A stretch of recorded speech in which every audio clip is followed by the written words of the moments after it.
Produire ces plants, ça permet d'avoir un peu plus de choix en termes de variétés que quand on achète des plants dans le commerce. On va donc apprendre à produire des plants. On a un peu de tout. On a du poivron, de la courgette, du ricama.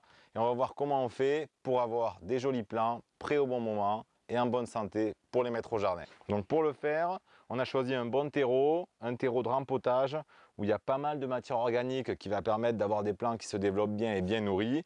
Et on a choisi de faire les plants en godet pour éviter d'avoir à les repiquer dans des conteneurs plus grands. Donc on va commencer par remplir notre godet et c'est bien important de bien remplir l'ensemble du pot en serrant un petit peu le terreau pour qu'il y ait le plus de terreau possible pour que la plante ait du coup le plus de volume à explorer. Donc on remplit le pot bien à ras et puis on fait une petite dépression avec le doigt pour l'endroit où on va venir mettre la graine. Donc là on va semer des graines de poivron.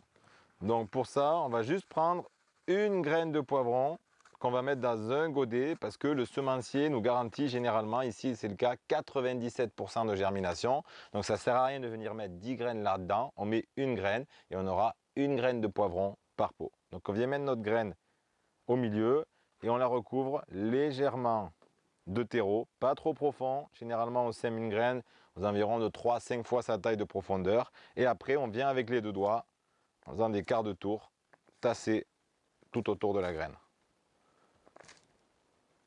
Il ne nous reste plus qu'à mettre une étiquette avec le nom du légume et la variété. On rajoute aussi la date, ce qui nous permet de savoir depuis combien de temps on a semé la plante. On peut se dire que si rien n'a germé, il est temps de recommencer le semis. Ça veut peut-être dire que la graine ne lèvera pas. Dans le cas des grosses graines, notamment des courgettes, on fait attention parce que les courgettes, les courges, ce sont des graines qui ont un sens. Donc le sens, c'est bien d'enterrer le côté pointu de la graine vers le bas et non pas le côté qui est plus arrondi. Et dans le cas de semis de courgettes ou de grosses graines, on ne vient pas faire un trou, mais on vient tout simplement enfoncer la graine avec le doigt dans le godet qui est plein.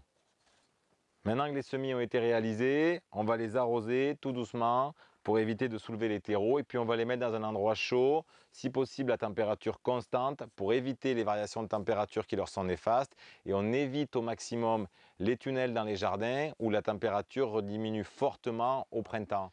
On préfère donc la fenêtre de la cuisine par exemple, qui est un endroit où la température est stable, où les semis vont lever et dès qu'ils auront levé, qu'ils auront leurs deux premières feuilles, on les mettra hors gel dans l'endroit le plus lumineux possible pour qu'ils continuent tranquillement leur croissance.